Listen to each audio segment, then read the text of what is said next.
गोस्वामी जी महाराज पूर्व प्रसंग में वर्णन किए। श्री हनुमान जी महाराज समुद्र पार होने के लिए समुद्र के तट पर जो सुंदर नाम के पर्वत है, उस पर्वत से श्री राम जी को बार बार स्मरण करते हुए, प्रणाम करते हुए प्रस्थान करते हैं। जैसे ही श्री हनुमान जी उस पर्वत से कूदते हैं, वैसे ही वह पर्वत पाताल को चला जाता है और जब ऊपर आता है तो वह पर्वत 4 अंगुल और ऊंचा दिखने लगता है। श्री हनुमान जी महाराज जब चले हैं तो गोस्वामी जी ने ये कहा कि जैसे श्री रघुनाथ जी का बाण अमोघ है, अचूक है, वैसे ही श्री हनुमान जी महाराज चले हैं। बाण कभी निष्फल नहीं जाता, वैसे हनुमान जी निष्फल नहीं आएंगे। बाण कार्य करके वापस आता है, श्री हनुमान जी भी कार्य करके वापस आएंगे। बाण जिस तेजी से चलता है उसी तेजी से हनुमान जी महाराज भी चले हैं। बाण धनुष से छूटता है, वैसे ही यहाँ पर श्री हनुमान जी रूपी बाण इस महेंद्रगिरी रूपी धनुष से छूटा है। धनुष चलाने वाला कोई और होता है, योद्धा। यहाँ पर इस पर्वत रूपी धनुष को चलाने वाले श्री राम जी ही हैं। अब इधर समुद्र के मन में चिंता होने लगी कि कहीं हनुमान जी थक करके डूब गए तो मेरी बड़ी बदनामी होगी। इसलिए इन्होंने तुरंत मैनाक पर्वत से कहा कि हे मैनाक पर्वत, तुम पवन पुत्र के श्रमहारी बन जाओ। श्री हनुमान जी श्री राम जी के दूत हैं। मेरे ऊपर श्री राम जी के पूर्वज महाराज सगर के पुत्रों का उपकार है। सगर पुत्रों द्वारा ही मेरा संवर्धन हुआ है, मेरा विस्तार हुआ है। तो जिस वंश के श्री राम जी हैं, उसी वंश के पूर्वज द्वारा मेरा उपकार हुआ है, तो इनका उपकार करना मेरा कर्तव्य बनता है। समुद्र ने किसी और जलचर से नहीं कहा, क्योंकि कोई जलचर ऐसा नहीं है जो आकाश की ओर उड़े और हनुमान जी के लिए श्रमहारी बन जाए। ऐसा कोई जलचर है नहीं, इसलिए इन्होंने किसी जलचर से नहीं कहा।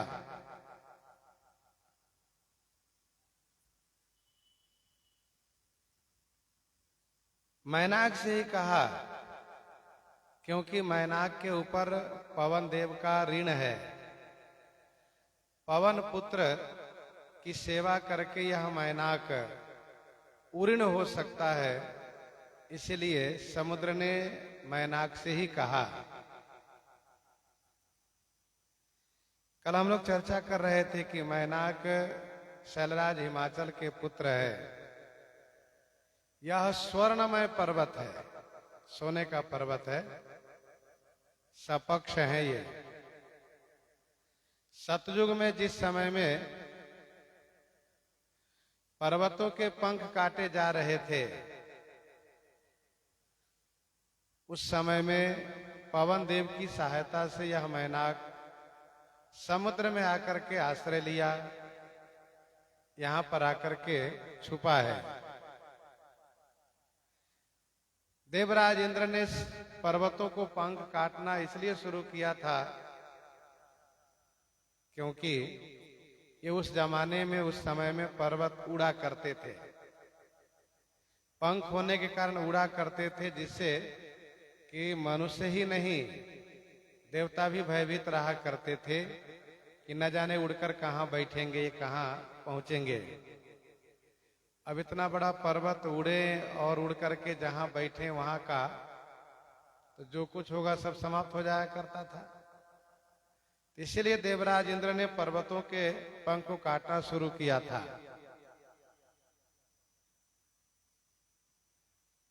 मैनाक ने जब पवन देव से कहा कि मुझे बचा लो, तो पवन ने इन्हें बड़े वेग से उड़ा करके समुद्र में पहुंचा दिया। समुद्र ने भी अपने अंदर में उसको स्थान दिया। जहां पाताल का मुख्य द्वार है वहां पर ही इसको रहने के लिए कहा, तुम यहीं रहो। जैसे पाताल से असुर लोग इधर ना आया करें, इसलिए इसको वहां पर रखा, यहीं रहो। आज समुद्र ने दोनों बातें सोची है। एक तो मैं उरीन हो जाऊंगा और दूसरा ये मैनाक भी उरीन हो जाएगा। इसलिए इनसे कहा कि तुम हनुमान जी के लिए श्रमहारी बन जाओ।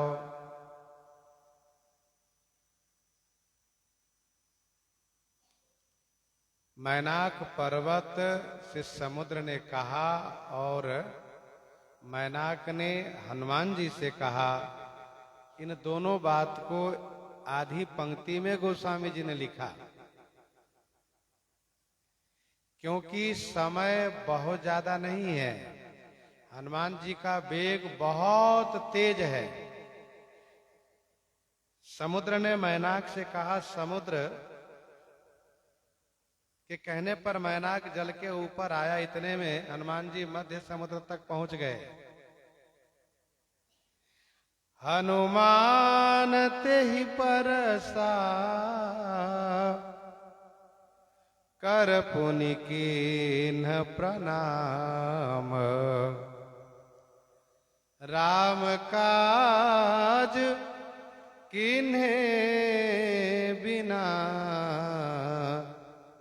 मोहि कहाँ विश्राम। मोहि कहाँ विश्राम। हनुमान तेहि परसा कर पुनि कीन्ह प्रणाम। हनुमान जी ने तेहि माने उसे स्पर्श किया, कर माने हाथ से, और पुनि माने फिर प्रणाम किया, तथा कहा कि राम काज किन्हे बिनु मोहि कहाँ विश्राम। श्री राम कार्य किए बिना मुझे विश्राम कहाँ है। श्री हनुमान जी ने मैनाक से कहा कि मैं आपके इस प्रेम को सम्मान करता हूं, आदर करता हूं, लेकिन मैंने अपने उन साथियों के बीच यह प्रण किया है कि मैं जिस गति से जा रहा हूं इसी गति से लंका को जाऊंगा। माता श्री सीता जी को खोज करूंगा, वहां न मिलने पर मैं इसी गति से देवलोक में जाऊंगा। जहां माता श्री सीता जी के दर्शन होंगे मैं दर्शन करके ही वापस आऊंगा।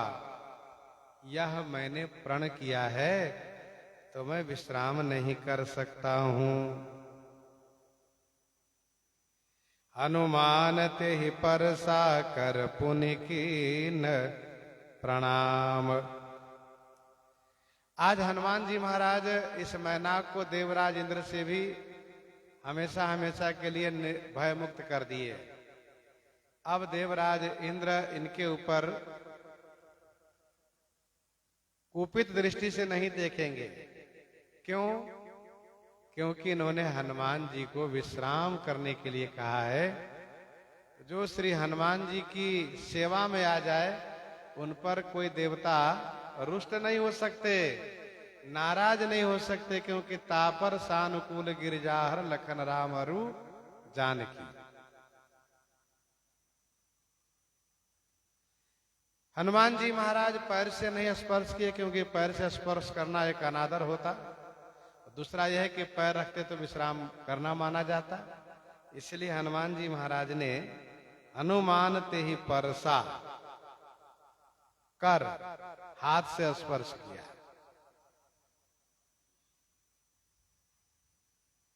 और पुणे किन्ह प्रणाम,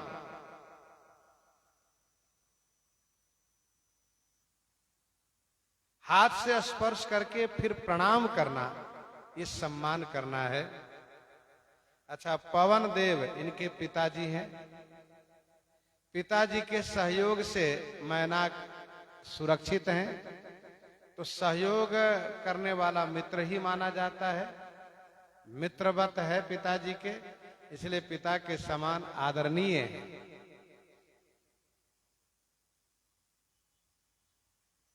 शैलराज हिमाचल के पुत्र होने के नाते श्री शंकर जी के अवतार हैं श्री हनुमान जी, इस नाते से संबंध में भी है। तो श्री हनुमान जी महाराज इनके प्रेम को सम्मान किए। हाथ से स्पर्श कर लेना मानो उनके प्रेम को सम्मान देना है, आदर देना है।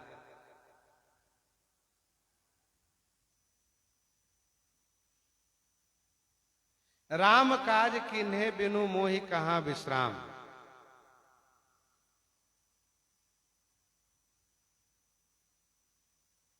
मैनाक भी देवता है, पिता के मित्र हैं,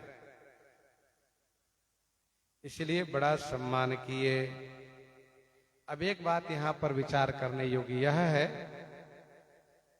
कि जो कोई भक्ति की प्राप्ति के लिए चलता है, भक्ति को पाने के लिए चलता है, तो उनको विश्राम देने के लिए अपने परिवार के लोग ही आगे आते हैं। और फिर और भी लोग सब आगे आते हैं कि आप यहाँ विश्राम कर लीजिए। लेकिन हनुमान जी महाराज ये शिक्षा देते हैं कि जिस लक्ष्य को पाने के लिए चले हो, उस लक्ष्य को पाए बिना विश्राम की चाहना मत करो। साधना काल में साधक को यही सावधानी रखनी पड़ती है। जब वह साधक साधना पथ पर चलता है तो एक प्रकार से ये अपने लोग ही विघ्न के रूप में आते हैं, सुख पहुंचाने के लिए, आराम देने के लिए। यदि हम उनकी बातों में आ गए तो हमारी यात्रा कमजोर पड़ जाती है। इसलिए हमें चाहिए कि उनकी बातों में न आकर के हम अपने लक्ष्य को पाने के लिए उनके प्रेम को आदर देते हुए आगे बढ़ते जाएं। ये होना चाहिए। गोस्वामी जी ने बड़ा सुंदर संकेत किया है विनय पत्रिका 65 पद में कि ये जो भक्ति मार्ग है, ये जो भक्ति पथ है, ये जो भगवत प्राप्ति का मार्ग है, ये है क्या? तो बाबा ने कहा कि एक अंग मग अगम, एकांगी मार्ग है ये। इसमें दो नहीं समाता है। एक अंग मग अगम गमन करी बिलमन छिन छिन छाहे,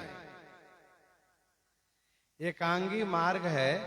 इस पर जब चलो तो छाया में रुकने की चाहना मत करो, क्योंकि साधना पथ पर जहां सुख की कामना हुई, अब प्रियजन मिले, परिवार के लोग, वो आराम की व्यवस्था करने लगे, आप ऐसे रह लीजिए, ऐसे खा लीजिए, ऐसे विश्राम कर लीजिए, तो वो यदि आराम की चाहना में हम पड़ गए तो फिर श्री राम से दूर होने लगते हैं। तो एक अंग मग अगम, एकांगी मार्ग है, ये अगम है, इसमें दो नहीं समायुक्त होता है। विलंबन छिन छिन छाहे, छाया में ठहरो मत, चलते रहो, चलते चलो। दोहावली 171 में गोस्वामी जी महाराज ने लिखा कि श्री राम प्राप्ति के लिए चलने वाले को सब सुलभ हो जाते हैं। कृपन देई पाया परो बिनु साधे सिद्धि होए। सीतापति सन्मुख समझी जो कीजिए शुभ होई। अर्थात कंजूस लोग उनको देने लगते हैं, चलते फिरते रास्ते में उनको धन मिलने लगता है, बिना साधना के सिद्धि मिलने लगती है। ये सब विघ्न ही तो है, और क्या है। कंजूस जो किसी को नहीं देता था वो आपको देने लगा, तो आप सोचते हैं देखो ये तो बहुत बड़ा काम हुआ। अरे बड़ा काम नहीं हुआ साहब, ये तो विघ्न हुआ। वो जो किसी को नहीं देता था उसको दिखाई दिया कि ये बड़े अच्छे, इसलिए इनको दो, तो कृपन दे, और रास्ते में चलते फिरते मिलने लगा। और वो क्यों नहीं मिल रहा जो चाह रहा है, आपको मिलने लगा। और तीसरी बात यह है कि बिनु साधे सिद्धि होई, बिना साधना की सिद्धि कैसे मिल गई। ये है भगवत प्राप्ति के अवरोधक ये सब। इसीलिए उत्तरकांड में गोस्वामी जी ने लिखा कि वही बुद्धि जो परम सयानी तिनतन चितवन अनहित जानी, इन सुख सुविधा आराम की ओर देखे ही नहीं। एक बात मैं और कहूं, उपेक्षा दृष्टि से उन्हें त्याग न करें, अवहेलना दृष्टि से त्याग न करें, उनको सम्मान करके त्याग करें, तब आप रक्षित रहेंगे। यदि उपेक्षा दृष्टि से, अवहेलना दृष्टि से त्याग करेंगे तो फिर माया की लीला बड़ी विचित्र होती है। माया की लीला बड़ी विचित्र होती है।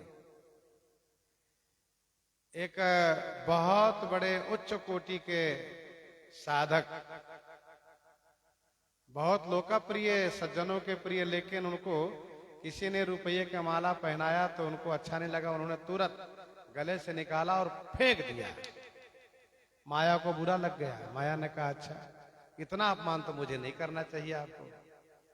एक संत जी बता रहे थे, हम तो देखे भी नहीं, दर्शन भी नहीं किए किन्हीं को, जो देखे थे वे बता रहे थे। फिर माया ने उनको ऐसा चक्कर में डाला कि फिर उनको एक एक रुपये की चाहना होने लगे। इतना रुपया मिल जाए तो फिर जमीन ले ले, कुटिया बना ले, और फिर सारी चाहना होने लग गई उनको।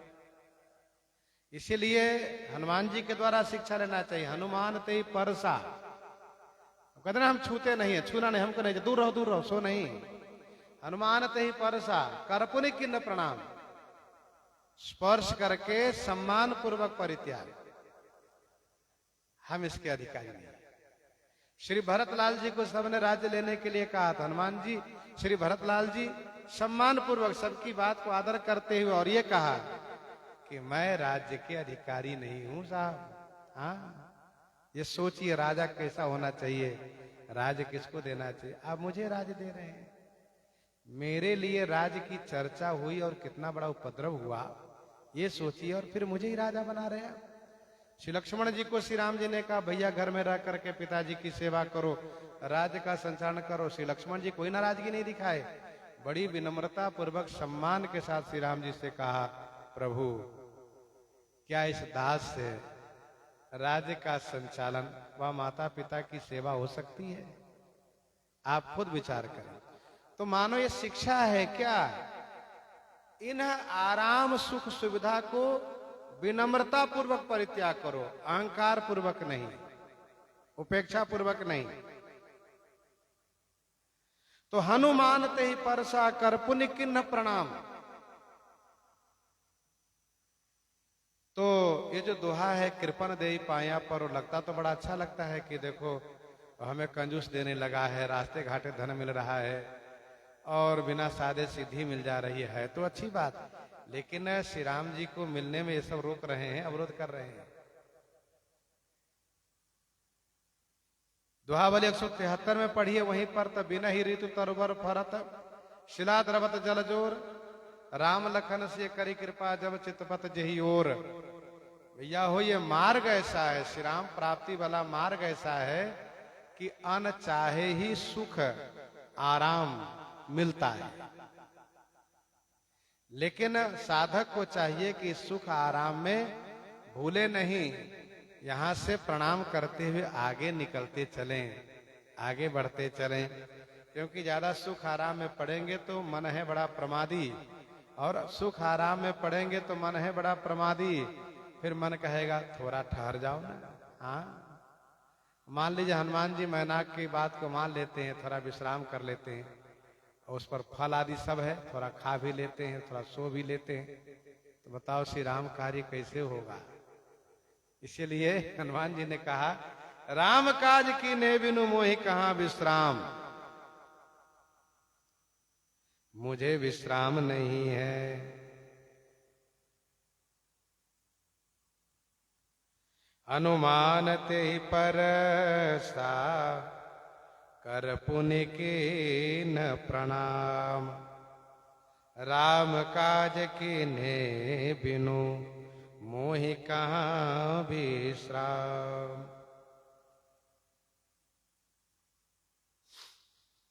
ये मैना के बारे में आपने सुना कि समुद्र में उस जगह पर ये रहता है जहां से कि पाताल से इधर आने का द्वार है, जहां से पाताल के असुर लोग ऊपर आते हैं। तो समुद्र ने इंद्र से पूछा, आप क्या चाहते हैं? तो कहा, इनको वहीं रख दीजिए जहां से कि द्वार बंद हो जाए। तो इस तरह से ये मैनाक द्वार पर, पाताल के द्वार को बंद कर रखा है।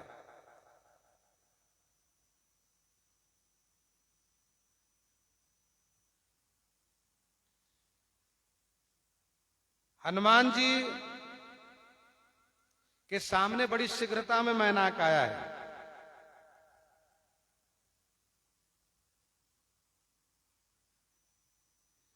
अब कल भेद से कथा तो यह है कि हनुमान जी ने विघ्न समझ करके छाती से धक्का देकर के नीचे बैठा दिया, किसी रामायण वर्णन है।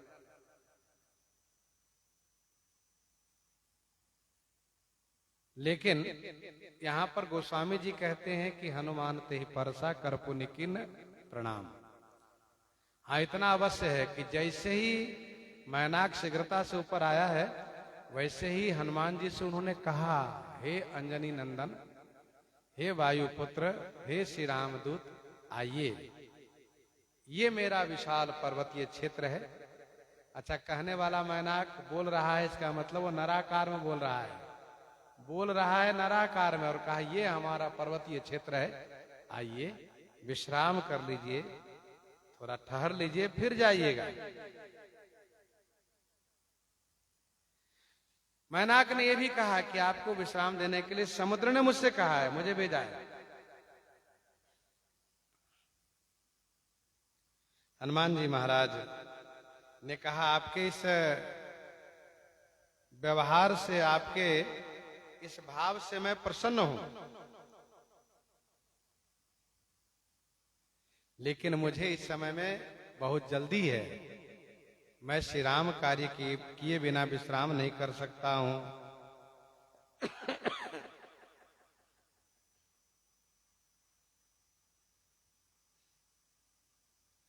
मैनाक ने कहा है कि हमारे मान्य हैं, क्योंकि पवन पुत्र हैं, इसलिए हमारी सेवा को स्वीकार करें। हनुमान जी ने कहा कि मैं आपके सम्मान से बहुत प्रसन्न हूं।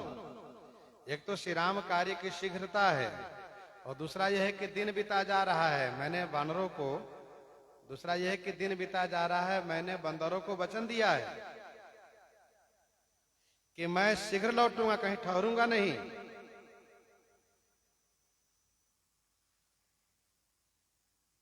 ऐसा कह करके तब हनुमान जी ने स्पर्श किया है,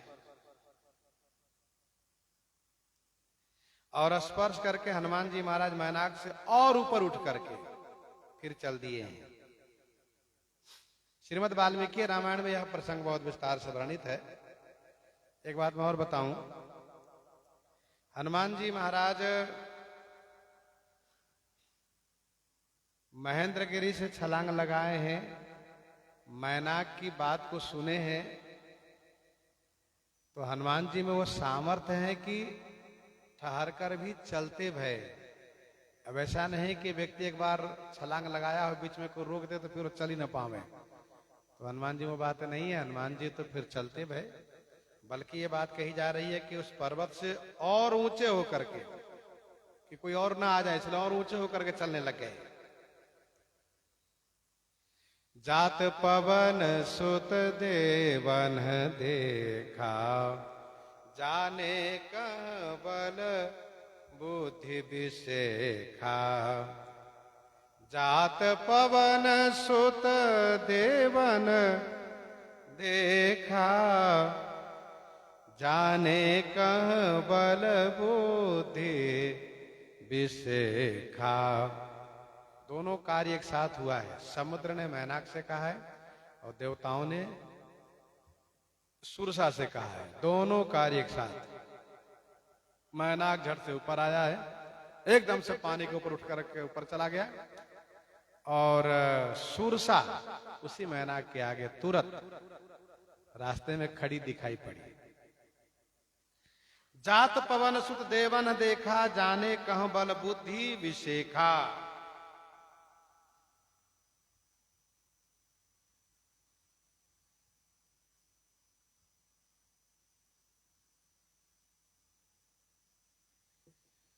पवन सुत को जाते हुए देख करके देवताओं ने पवन सुत जात देखा, देवन बल बुद्धि विशेखा जाने कह। देवन माने देवताओं ने, विशेखा माने विशेष बल, बल बुद्धि जानने के लिए। जात पवन सुत देवन देखा। देवताओं ने देखा हनुमान जी तो चल दिए हैं। अब ये जहां जा रहे हैं वहां पर बड़ी विषम परिस्थिति है। वहां पर तो इनके पिताजी स्वयं डर करके निवास करते हैं। समय पुराने पात परत डरत बात। और जहां तक इंद्रादि देवताओं की बात रही तो करजोरे सुर दिशि पर विनीता, भृकुट विलोकत सकल सभीता। और जहां तक श्री ब्रह्मा और शिव की बात रही तो वेद पढ़े विधि शंभु सवित, पूजावन रावण सो नितावे। तो वहां ये जा रहे हैं जहां हम लोग, देवताओं ने सोचा जहां कि हम लोग हाथ जोड़े खड़े रहते हैं, हमेशा डरते रहते हैं, हम लोगों की बुद्धि काम नहीं करती, वहां ये जा रहे हैं जहां हम लोगों का बल नहीं काम करता, बुद्धि नहीं काम करती है। कहीं ऐसा न हो कि इनकी भारी फजियत हो जाए, भारी हानि हो जाए इनकी। इसलिए इनके बल और इनकी बुद्धि को समझना चाहिए, जानना चाहिए।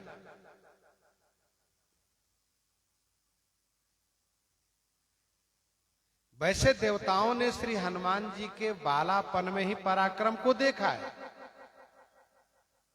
सूर्य को निगल जाना, देवराज इंद्र के वज्र के मान को मर्दन कर देना, वज्र के मान को मर्दन कर देना, यह भी देवताओं ने देखा है। सभी देवताओं ने हनुमान जी को वरदान भी दिया है, उसमें सब सम्मिलित भी थे। और फिर देवताओं ने यह भी देखा है कि श्री राम जी इनको अपनी मुद्रिका दिए हैं, इनको इनके सिर पर हाथ रख करके इनको आशीर्वाद दिए हैं। इसके बाद भी देवताओं के मन में आशंका है, तो कहीं ना कहीं देवताओं की कमजोरी भी कह सकते हैं। अब इसमें कमजोरी कह लीजिए अथवा ये कह लीजिए कि बहुत ज्यादा दुखी व्यक्ति को विश्वास कम रहता है। तो देवता लोग रावण से बहुत दुखी है, इसलिए विश्वास थोड़ा कम होता है, कहीं ऐसा ना हमारे जैसे इनकी भी दशा हो जाए। तो हम जाने कि इनके बल और इनकी बुद्धि कैसी है, ये परीक्षा लेनी चाहिए। हनुमान जी महाराज जब चलते हैं तो बहुत तेजी से चलते हैं।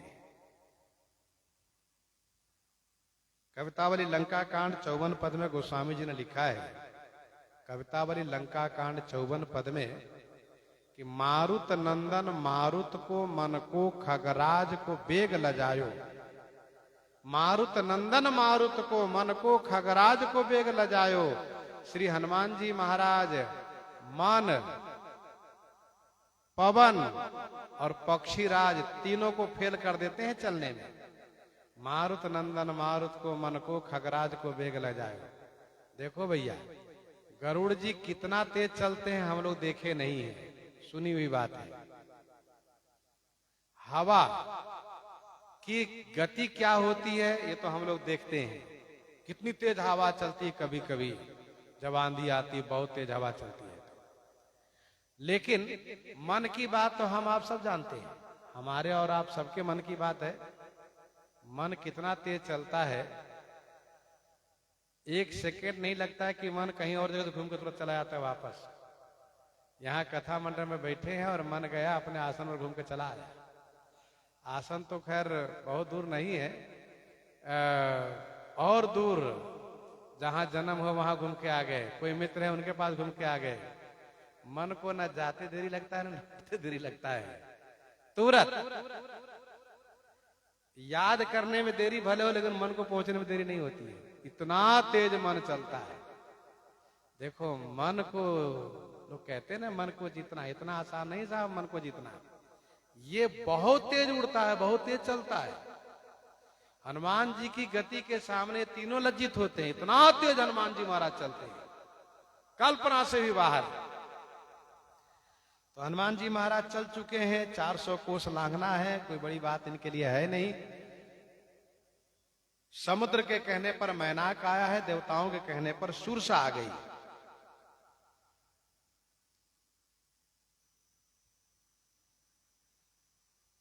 हनुमान जी दक्षिण की ओर जा रहे हैं, उत्तर से देवता लोग देख रहे हैं। सुरसा नाम अहिन कई माता, पठइन आई कही तेहि बाता, पठइन आई कही तेहि बाता, सुरसा नाम अहिन कई माता। देवताओं ने सुरसा से कहा आप काम रूप हैं, इच्छा रूपधारी हैं, इसलिए आप राक्षसनी का वेश बनाकर जाइएगा, हाँ देवी रूप में नहीं। गोस्वामी जी कहते हैं सुरसा नाम अहिन कई माता, इनका नाम सुरसा है। कौन सुरसा?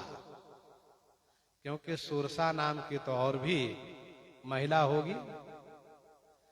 तब गोस्वामी जी ने कहा अहिन कई माता, नागों की माता है।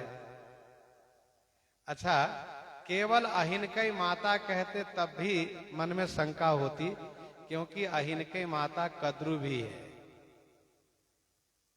सुरसा में अति व्याप्ति है, अहिन कई माता कहने में भी ये बात है कि अहिन के माता एक और भी है, नागों की माता। इसलिए दोनों बातें कहनी पड़ी कि इनका नाम सुरसा है और ये नागों की माता है, ये कश्यप की पत्नी है, ऐसा महाभारत में वर्णन है। देवताओं ने इनसे कहा कि आप इनके बल और इनकी बुद्धि की परीक्षा लीजिए। सुनिए, आप राक्षसनी बन के जाइए समुद्र में, उनको रोकिए और उनसे कहिए कि देवताओं ने मुझे आहार दिया है, आज मैं भूखी हूं, तू मेरा आहार है।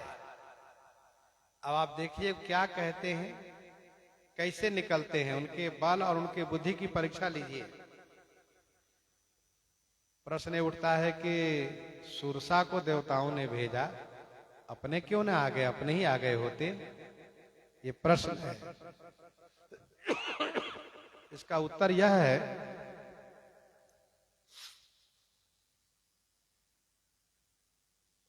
देवताओं ने सोचा यदि हम जाएंगे तो हनुमान जी को बुरा लगेगा, इसलिए हमें जाना उचित नहीं है। दूसरी बात यह है कि यदि हनुमान जी को बुरा लगा और हनुमान जी कहीं कुपित हुए तो फिर हमारी खैर नहीं है, कुशलता नहीं है। सुरसा एक स्त्री है और वीर लोग, योद्धा लोग स्त्री पर हाथ नहीं उठाते, उन पर कोप नहीं दिखाते। इसीलिए देवताओं ने सुरसा को भेजना उचित समझा। जैसे नाराज श्री लक्ष्मण को मनाने के लिए सुग्रीव ने तारा को आगे करके हनुमान जी को भेजा। सुरसा ने आकर के यह बात कही। क्या बात कही? आजु सुरन मोहि देन्ह आहारा, सुनत बचन कह पवन कुमारा, सुनत बचन कह पवन कुमारा।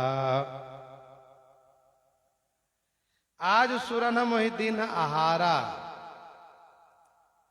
आज सुरन माने देवताओं ने मुझे आहार दिया है।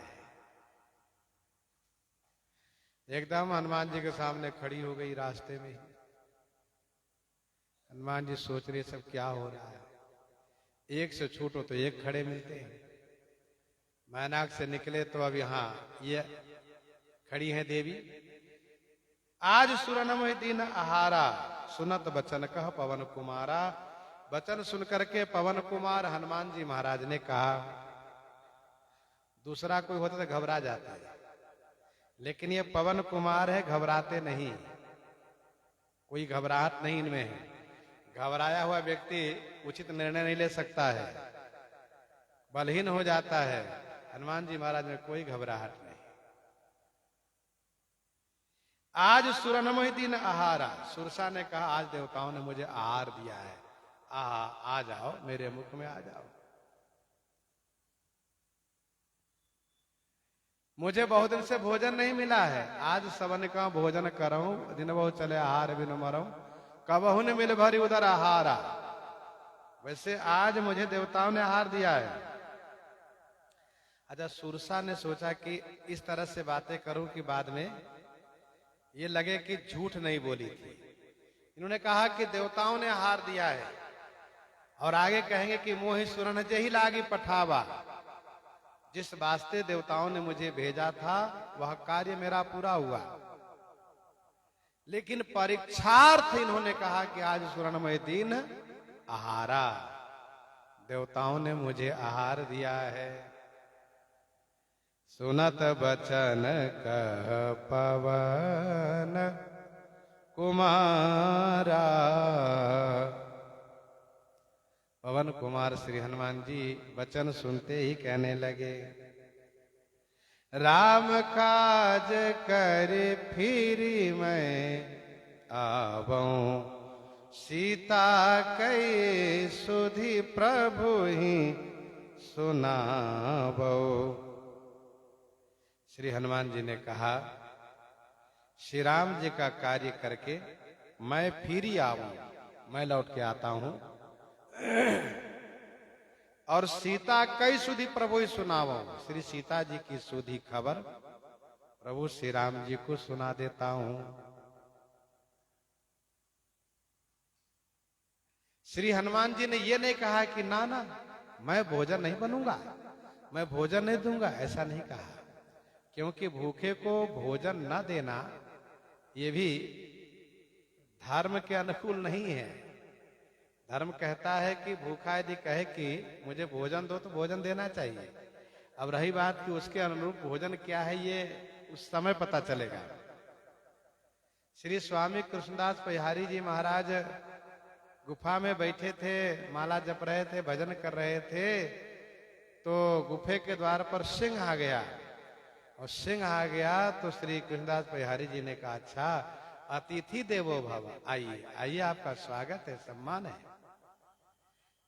फिर उन्होंने अपने हाथ से जांघे की मांस काट करके उनको दिया, तो भगवान प्रकट हो गए। तो अतिथि देवो भव यूं ही नहीं कहा गया, उसमें देवत्व भाव है तो देवत्व है वे। तो श्री हनुमान जी ये नहीं कहते कि मैं भोजन नहीं हूं, भोजन नहीं बनूंगा, सो नहीं। हनुमान जी ने कहा, देवताओं ने आपको आहार दिया है, ये वानर तुम्हारा आहार है, ऐसा ही है ने कहा। तो अब सुनो, मैं श्री राम कार्य के लिए लंका जा रहा हूं, श्री राम, वे श्री राम जो श्री राम जी देवताओं का कार्य कर रहे हैं। तुम्हें देवताओं ने आहार दिया है तो तुम देवता पर उपकार करो, तुम देवता पर उपकार करो। मैं श्री राम कार्य करके वापस लौटता हूं और श्री राम जी के पास जा करके श्री सीता माता की सुधि सुना देता हूं, फिर आकर के मैं आपके मुख में प्रवेश कर जाऊंगा। एक बात और ध्यान दीजिएगा, श्री राम कार्य सभी कार्यों से बढ़कर के। भूखे को भोजन देना यह सामान्य धर्म में आता है, लेकिन श्री राम कार्य करना यह विशेष धर्म है। इसीलिए पहले श्री राम कार्य फिर और कार्य होना चाहिए, और हम लोगों के जीवन में उल्टा होता, पहले और कार्य फिर राम कार्य बाद में। हम लोगों के जीवन उल्टा ही तो होता है, श्री राम कार्य बाद में कर लेंगे और काम पहले कर लेते हैं। श्री भगीरथ जी महाराज को राजा बनाते हुए बताया गया कि आपके वंश का नियम है कि जो राजा बनता है वो राज्य का संचालन करें, उत्तम संतान प्राप्त करें और योग्य संतान को, राजकुमार को राजा बना करके और श्री गंगा जी को लाने के लिए तपस्या करने जाएं। ये आपके वंश का नियम है, क्योंकि आपके वंश में आपके पूर्वज महाराज सगर के पुत्र श्री कपिल मुनि के श्राप से भस्म हो चुके हैं, तो उनके उद्धार के लिए गंगा जी को लाना अनिवार्य है, आवश्यक है। तो श्री भगीरथ जी ने सोचा, हमारे पिता परपिता जो लोग हुए हैं पूरी जवानी राज कार्य करते हैं, पूरी जवानी राज कार्य करते हैं, राज सुख भोगते हैं, बुढ़ापे में चलते हैं गंगा जी को लेने के लिए, तो पता चला तपस्या करते करते सीताराम हो जाते हैं। अब आप सब समझ रहे होंगे सीताराम हो जाने का मतलब ऊपर चले जाते हैं, इसीलिए गंगा जी को लाने में सफल नहीं होते हैं। तो इनका व्यक्तिगत सोच है, कोई भी कार्य जवानी में ही साधा जा सकता है। तब श्री भगीरथ जी कहते हैं कि मैं राज्य का संचालन नहीं करूंगा, राज्य का देखरेख हमारे मंत्रीगण और गुरुजी करेंगे, मैं इसी समय जाता हूं तब करूंगा, गंगा जी को लाऊंगा तब राज करूंगा। और महाराज भगीरथ जी महाराज गए हैं तो अपने कार्य में सफल हुए हैं। बाद में श्री भगीरथ जी को कहना पड़ा ब्रह्मा जी से, महाराज मैं तो गंगा जी के लाने में ही वृद्ध हो गया, मुझे एक संतान भी चाहिए, क्योंकि राज्य का उत्तराधिकारी भी तो चाहिए। ब्रह्मा जी कहते वो भी होगा। कहने का भाव ये है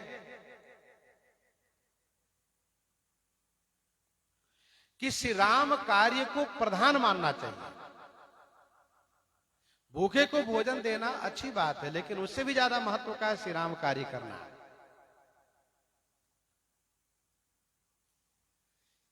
हनुमान जी ये भी तो कह सकते थे कि अच्छा ठीक है खा लो, मैं देखता हूं कैसे खा लेती हूं। लड़ जाते, भिड़ जाते, युद्ध होता, तो इससे ये माना जाता कि हनुमान जी अपने शरीर को बचाना चाहते हैं, भोजन नहीं देना चाहते हैं, इसीलिए हनुमान जी लड़ाई शुरू कर दी, युद्ध शुरू कर दी, झगड़ा शुरू कर दिए। अब खाने वाला सीधे कह रहा है देखिए मुझे बड़ी भूख लगी है, आप मेरा आहार है, भोजन बन जाइए। अब आप कहे कि नहीं नहीं मैं तो लड़ूंगा, ऐसे कैसे खा लोगे? तो मानो ये शरीर बचाना है, भोजन नहीं देना, कंजूसी करना है। यहां पर हनुमान जी कहते हैं कि हम जिस लक्ष्य को पाने के लिए चले हैं, हम इतना जरूर कह सकते हैं कि सुनो मैं भजन कर लूं, भजन नियम कर लूं, फिर इसके बाद तुम खा लेना, मैं आ जाऊंगा, भगवान की सेवा पूजा भजन कर लूं। चंद्रहास के जीवन में यही इतिहास है। चंद्रहास को मारने के लिए जब चला है बधिक, तो इन्होंने कहा कि सुनो, मैं बधिक ने कहा कि सुनो मैं तुम्हें मारने लाया हूं जंगल में। तो कहा अच्छा बढ़िया बात है, लेकिन सुनो थोड़ा मुझे समय दे दो। क्या समय? कहा मैं नहा लेता हूं, भगवान शालिग्राम भगवान की पूजा कर लेता हूं, और मैं जब पूजा करके जब ध्यान करूंगा तो मैं इशारा कर दूंगा तो मार देना। कहा ठीक है ऐसे ही करो। चंद्रहास स्नान किया, खूब बढ़िया से शालिग्राम भगवान को नहलाया धुलाया, मन में कोई खेद नहीं है। अरे शरीर एक दिन तो जाना ही है, इसमें क्या फर्क पड़ता है। पूजा किए बढ़िया से, भोग लगाए और आरती आदि किए। फिर इसके बाद भगवान के स्वरूप को ध्यान करते हुए नील सरोरु नीलमणि नील निर्धर श्याम बढ़िया ध्यान करने लगे और इशारा हाथ से कर दिए, इशारा हाथ से कर दिया। आंख बंद ही है। अब बेचारे बधिक परेशान, अरे इनको हम कैसे मारे, इतने सुंदर, एक तो देखने में सुंदर और कार्य इतना सुंदर। देखो बढ़िया नहा करके भगवान की पूजा करना, ध्यान करना, हम लोग को बधिक भगवान बना दिए। ये बहुत बुरा किए, क्या करें, कैसे नीच पापी लोग हैं हम लोग। और भगवान के ध्यान करने वाले को हम मारे। तो 3-4 लोग थे, आपस में कहा कि सुनो मारना नहीं है। तो कहा इनके हाथ में या पैर में जहां भी हो एक अंगुली ज्यादा है, उस अंगुली काट लो, चल के राजा को दिखा देंगे। अंगुली काट लिया, ले जाकर के दिखा दिया राजा को, देखो हमने मार दिया, मर गए हुए। इस तरह से श्री राम कार्य श्री राम भजन को प्रधान मानना चाहिए। इस कथा का मतलब यह है कि मृत्यु भी आवे, मृत्यु भी आवे तो ये कहना चाहिए कि थोड़ा ठहर जा, मैं ठाकुर जी की पूजा कर लूं, फिर इसके बाद तुम ले चलना मुझे। अरे भाई शरीर का फल तो ले ले, फिर ले चलना, कोई बात नहीं। साधु महात्मा मृत्यु से घबराते नहीं, डरते नहीं, मरने से नहीं डरते। वे कहते कि भाई मेरा नियम पूरा हो जाए फिर ले चलो। राम काज करी फिर में आवो, सीता कई सुधि प्रभु ही सुनावो। हनुमान जी महाराज सीता जी का नाम स्पष्ट लिए कि सीता कई सुधि प्रभु ही सुनावो। क्यों? क्योंकि ये महिला है, नारी है सुरसा, और एक नारी दूसरे नारी के प्रति सहानुभूति प्रकट कर सकती है, संवेदनशील हो सकती है, एक नारी नारी के प्रति दयावंत हो सकती है। तो मानो श्री हनुमान जी ने कहा कि श्री सीता नारी है, वह लंका में अपहरण करके लाई गई है, उनकी सुधि उनके प्राणनाथ के पास तक मैं पहुंचा दूं तो श्री सीता जी के नाम लेने से हो सकता है कि इनके अंदर में दया आ जाए। इसीलिए कहा सीता कई सुधि प्रभु ही सुनावो। सुरसा कह सकती है कि जहां जिस लंका में जाते वहां तो तमाम ऐसे लोग हैं जो बानर को खाने वाले हैं,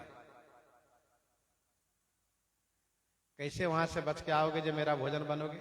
हनुमान जी ने कहा कि ये मैं भरोसा दिलाता हूं, मुझे विश्वास है कि मैं वापस आऊंगा, हो यही काज मैं हरस विषय की, और मेरा केवल इतना ही कार्य है कि सुधि श्री राम जी को मैं दे दूं, बाकी कार्य श्री राम जी स्वयं करेंगे। कपिसेन संग संहारि निश्चर राम सीता ही आनी है, फिर बाद में मुझे कोई आवश्यकता नहीं है। क्या बढ़िया हनुमान जी का विचार है। हनुमान जी कहते हैं कि जो मुझे सेवा मिली है, कार्य मिला है, वो मैं पूरा कर लूं, फिर शरीर रहे या न रहे उससे कोई फर्क नहीं पड़ता है, काम तो हो पूरा। तो श्री सीता जी की प्राप्ति तो श्री राम जी स्वयं करेंगे, मुझे तो केवल खबर लाके देना है। राम काज करी फिर मैं आवो, सीता कई सुधि प्रभु ही सुनावो। तब तब वदन पैठियों आई, सत्य कहूँ मोहि जान दे माई। सत्य कहूँ मोहि जान दे माई। तब तब वदन पैठियों आई। तब तब वदन माने तुम्हारे मुख में आई पैठियों, आकर के प्रवेश करूंगा, समा जाऊंगा। हे माई, हनुमान जी कहते हे माई, झूठ नहीं बोलता हूं, सत्य कहूं, मुझे जान दे, मुझे जाने दे। यह हनुमान जी की बुद्धि है। देखिए, श्री हनुमान जी महाराज ये कहते हैं कि श्री राम कार्य करके तब तब बदन, तब बदन, तब तुए बदन, तब तुम्हारे मुख में आकर के मैं प्रवेश कर जाऊंगा। तब माने तुम्हारे मुख में प्रवेश कर जाऊंगा। मैं झूठ नहीं बोलता हूं, जैसे हमारे राम जी झूठ नहीं बोलते वैसे मैं झूठ नहीं बोलता हूं। सत्य कहूं मोहि जान दे माई, हे माई मुझे जाने दो। अच्छा, हनुमान जी ने ये नहीं कहा कि मैं तुम्हारा भक्ष हूं, तुम मुझे खा लेना, ऐसा नहीं कहा। श्री हनुमान जी ने केवल इतना ही कहा, जैसे कि सुरसा ने कहा कि देवताओं ने मुझे आहार रूप में तुम्हें भेजा है और तुम्हें मेरे मुख में तो आना ही पड़ेगा। तुम यदि मेरे मुख से निकल गए तो तुम जा सकते हो, मेरे मुख में आने के बाद फिर तो निकलना तुम्हारे लिए मुश्किल है। मुख में आओगे मैं खा जाऊंगी, तुरंत गले के नीचे उतार लूंगी, और यदि मुख से निकल गए तो तुम चले जाना। तो श्री हनुमान जी कहते हैं कि मैं श्री राम कार्य करके आऊंगा और फिर आपके मुख में प्रवेश करूंगा, ये कहा। ये नहीं कहा कि तू खा लेना चाहे मैं तुम्हारा भोजन हूं, ये नहीं कहा। श्री हनुमान जी ने बड़े प्रेम से कहा, हे माई मैं सत्य कहता, मुझे जाने दो।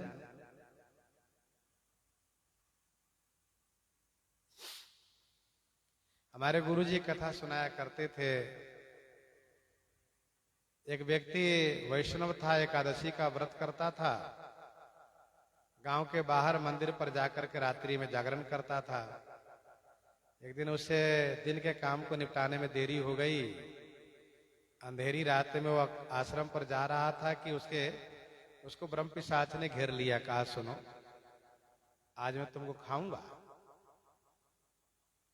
ब्रह्म पिशाच ने घेर लिया और कहा तुमको खाऊंगा। अब आप जरा सोच लो, हम आप में से कोई भी हो, रात्रि में यदि कहीं निकले और कोई ऐसे ब्रह्म पिशाच भूत प्रेत अगर कह दे कि सुनो मैं तुमको खाऊंगा,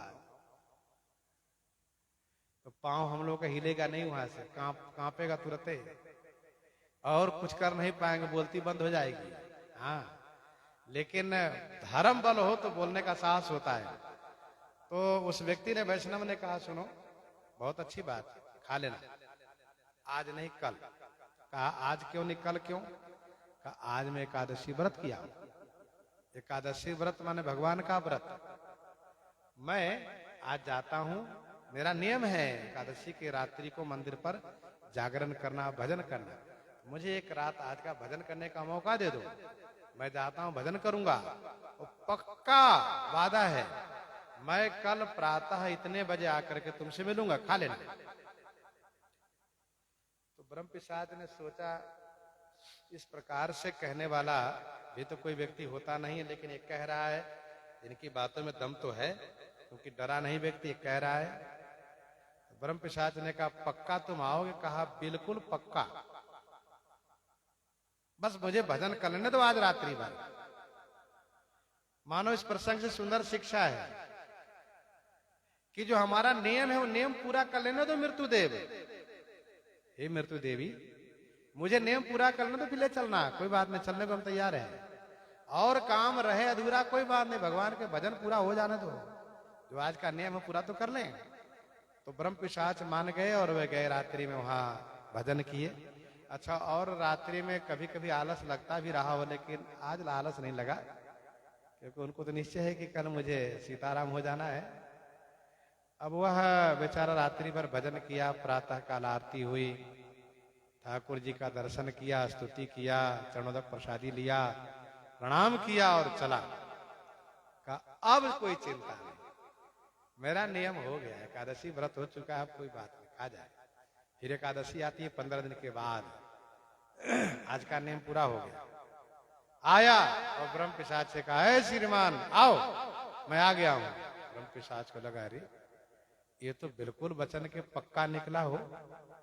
ब्रह्म पिशाच ने देखा ऊपर से नीचे, तो लगा ये तो वैष्णव है और ये भक्त आदमी है। थोड़ी देर के बाद कहा, सुनो, तुम जीवन में जितना एकादशी व्रत किए हो वह पुण्य मुझे दे दो, तुम जाओ। कहा, मैं नहीं देने वाला हूं पुण्य, भजन। भजन से सौदा मैं नहीं करता हूं। तो अरे आधा ही दे दो ना। कहा, आधा नहीं, मैं शतांश भी नहीं दूंगा। शरीर मान लो आज है कल न रहे, भजन तो हमेशा साथ रहेगा, इसलिए भजन पुण्य नहीं देने वाला हूं। कहा, आज जो भजन के वही दे दो। कहा, आज वाला भी नहीं दूंगा, भजन मेरे साथ रहेगा, शरीर तुम्हारे हवाले है, तुम खा जाओ। तब उस ब्रह्म पिशाच ने कहा, सुनो, मैं तुम्हारे चरणों में वंदन प्रणाम करता हूं। ऐसा कह करके तुरंत अपना मस्तक रख दिया। कहा, तू मुझे कल्याण कर सकते हो, कल्याण कर दो। कहा, ये हो सकता है। कैसे? कहा, मेरे साथ मेरे जैसे भगवान का नाम लो, गले में माला पहनो, माला पहनाया, तिलक लगाया, कहा नाम जाप करो, बड़े से बड़े अधम पापी पतित नीच का उद्धार हो गया, वे पवित्र हो गए हैं। पाई न कही गति पतित पावन, राम भज सुन सठ मना। गनिका आजामिल व्याध गिद गजादि खल तारे घना, आभीर जमन की रात खस पचाती अति अघ रूप जे, कही नाम बारक ते भी पावन हो ही राम नमामि ते। ऐसा कह करके उन्हें वैष्णव बना दिया और वो भक्त बन गया और भजन करके मुक्त हो गया। कहने का भाव ये है, श्री हनुमान जी महाराज भी कहते हैं कि मैं श्री राम कार्य के लिए मेरा जन्म हुआ है। मेरा कार्य इतना है कि माता श्री सीता जी को दर्शन करके उनकी खबर स्वामी श्री राम जी के पास पहुंचा देना है। इसके बाद फिर मैं फ्री हूं और मैं आकर के तुम्हारे मुख में प्रवेश कर जाऊंगा। ये हनुमान जी ने कहा। तुम खा लेना ये नहीं कहा, खाना ना खाना बाद की बात है। मैं आऊंगा तुम्हारे मुंह में प्रवेश कर जाऊंगा। हे माई, मैं सत्य कहता हूं, झूठ नहीं बोलता हूं, मुझे जाने दो। अब कोई व्यक्ति किसी महिला को माई कहे और फिर भी उसके हृदय में दया ना आवे तो समझ लो कि उस महिला में कितनी क्रूरता है, कितनी क्रूरता हो। कैसी भी महिला हो, उनको माई कहने से, माई शब्द में इतना स्नेह है जो स्नेह माता शब्द में भी नहीं है। माई कहने के बाद वह कठोर हृदय भी द्रवित हो जाएगा, पसी जाएगा। लेकिन ये सुरसा परीक्षा लेने आई है, इसलिए कठोरता को धारण की है, ये नहीं पसी सकती है। कबने हूं जतन देई नहीं जाना, ग्रस से न मोहि कहे हनुमाना, ग्रस से न मोहि कहे हनुमाना। कवने हूं जतन दे नहीं जाना, कवने हूं जतन माने किसी भी उपाय से जाने नहीं दिया। कवने हूं जतन दे नहीं जाना, जाने नहीं दिया। सुरसा ने कहा बिल्कुल नहीं, जाना ही है तो मेरे मुख में प्रवेश करने के बाद ही जा सकते हो। तुम निकल गए तो जा सकते हो, अन्यथा नहीं। कवने हूं जतन दे नहीं जाना। हनुमान जी बहुत जतन किए, बहुत उपाय किए, बुद्धि से बहुत प्रयास किए। श्री हनुमान जी ने साम दाम दोनों नीति का प्रयोग किया है। साम नीति, सत्य कहो मोहि जान दे माई, माई कहना ये साम नीति है। और दाम नीति, तब तब बदन पैठी हूं आई, ये दाम नीति है। तो साम दाम दोनों नीति का प्रयोग किया। अब जिनको माई कहे उनको दंड नीति करे, ये ठीक नहीं है। जिनको माई कहे उनको दंड नीति अर्थात उन्हें दंडित करना, ये उचित नहीं है। हनुमान जी तो समझ ही गए हैं कि ये कौन है, इसलिए यहां भेद और दंड नीति नहीं किए। साम दाम से जाने नहीं दिया तो हनुमान जी ने कहा, ग्रससि न मोहि कहे हनुमाना। हनुमान जी ने कहा, कि फिर मुझे गरज क्यों नहीं लेती, खा लो, कौन मना किया तुम्हें, खा ना लो, खा लो। सुरसा को लगा ठीक है तो कह रहे हैं, मैं तब से बातें किए जा रहे हो, खा लो।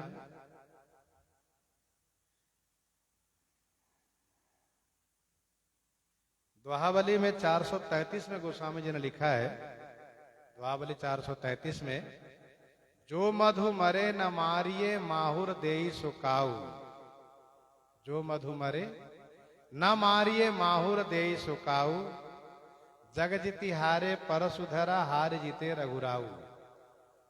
यदि कोई मधु चटाने से, शहद खिलाने से मर जाए तो उसे कभी भी जहर नहीं देना चाहिए।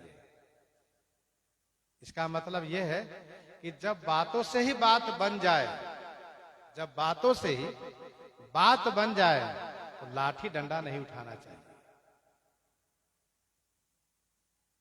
ना बने तो फिर कोई बात नहीं, जो निर्णय लेना हो लेना चाहिए, लेकिन पहले नीति कहती है बात से, शाम से, दाम से, प्रेम से, जैसे बने मान जाए। हनुमान जी ने बुद्धि का खूब प्रयोग किया, बुद्धि का प्रयोग निष्फल रहा। तब हनुमान जी ने बल का प्रयोग शुरू किया, कहा खा लो।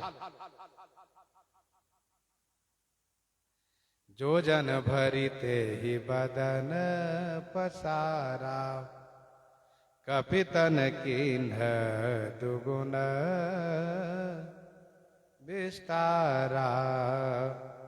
जो जन भरी ते ही बदन पसारा, ते ही जोजन भरी बदन पसारा, ते ही उसने जोजन भरी माने एक जोजन का मुख फैलाया,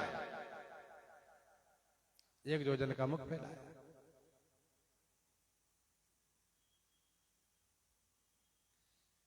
तासु दून कपि रूप दिखावा, हनुमान जी ने उसके दूना रूप दिखा दिया। अच्छा, सुरसा मुंह फैलाई, झपटी नहीं। हनुमान जी ने भी अपनी उदारता दिखाते हुए खा लो, खा लो, थोड़ा क्यों, ज्यादा खाओ, तुमको भूख बहुत लगी है ना, लो खा लो। और यूं मानो इशारा करके कपिता तास दून कपि रूप दिखावा। जो जन भरिते ही बदन पुसारा, जो जन भरी माने 4 कोस। और ध्यान दीजिएगा, इसका नीचे वाला डाढ़ जो है पानी में सटा है, ऊपर वाला उड़ता जा रहा है।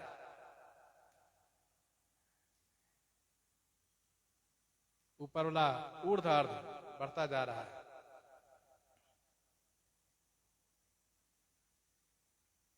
जोजन भरित ही बदन पसारा। अच्छा, ऐसा नहीं कि मुंह फैला करके, मुंह खोल करके खाने के लिए झपटती हो, सो नहीं।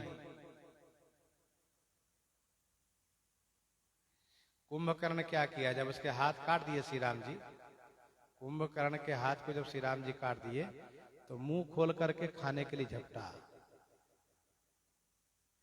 करी चिक्कार घोर अति धावा बदन पसारी, मुंह मानो कंदरा जैसे खोल दिया, गुफा जैसे। करी चिक्कार घोर अति धावा बदन पसारी, गगन सिद्ध सुर त्रासित हा हा हेति पुकारी। यहां पर ऐसा नहीं, केवल मुंह बढ़ा रही है।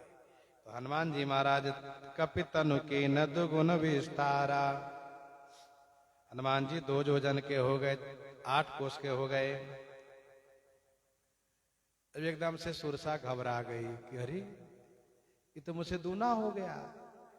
तो 16 जोजन मुख ते ही ठयऊ, तुरत पवन सुत 32 भयऊ। ते ही 16 जोजन मुख ठयऊ, ते ही उसने 16 जोजन का मुख किया। ठयो माने किया, ठयो का अर्थ होता है किया, ये भी नहीं तुम्हार में ठयो।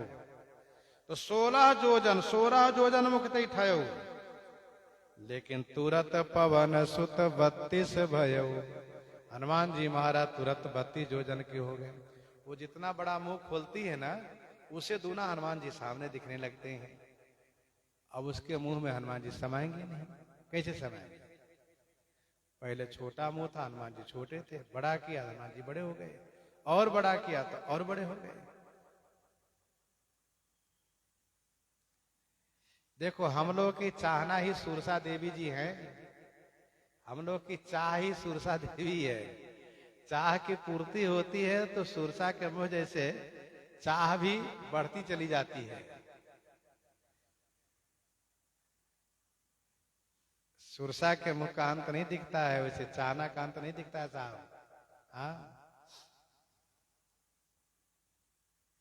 हनुमान जी के पास महिमा की सिद्धि है। हनुमान जी महाराज 32 योजन के हो गए।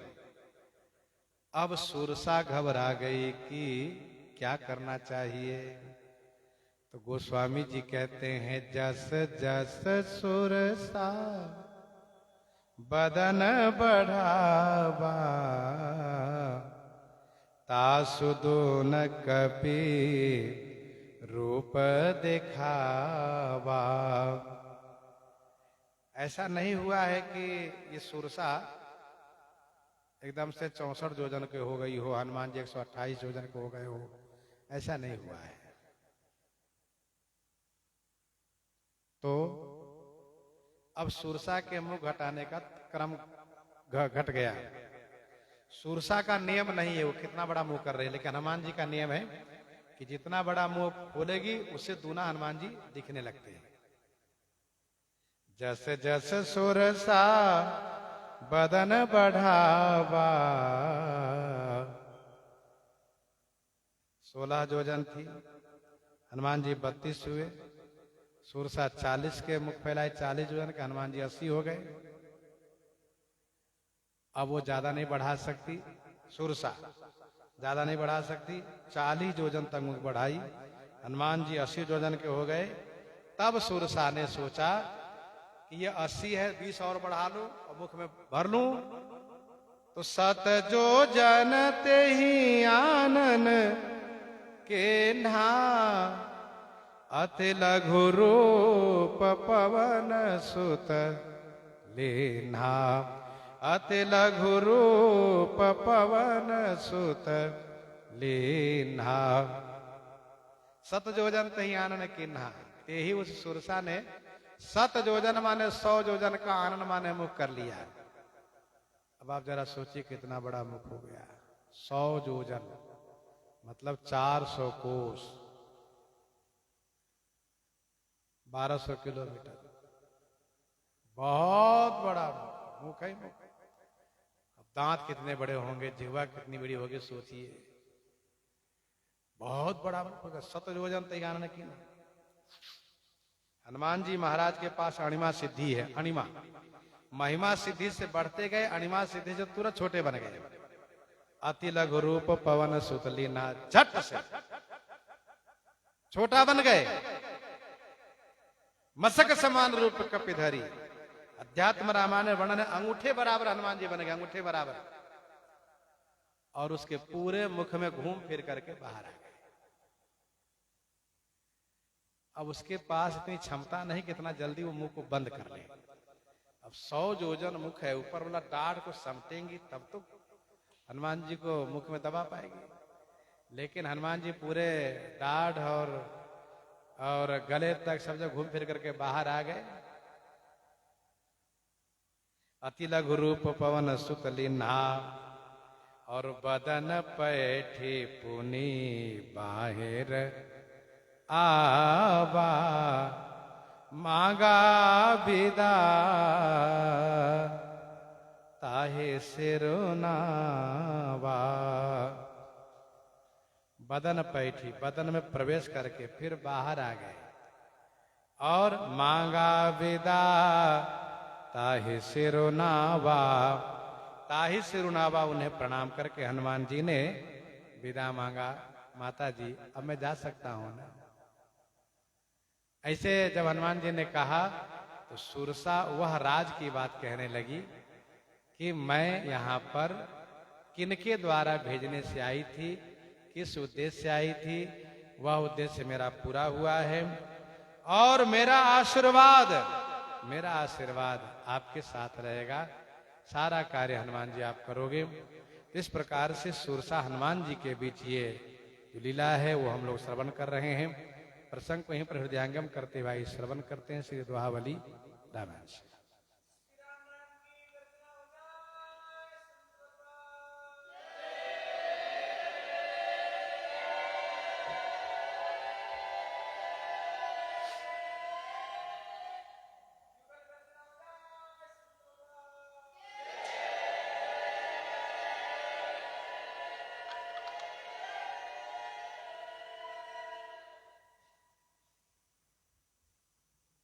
दोहावली में हम लोग श्रवण कर रहे हैं।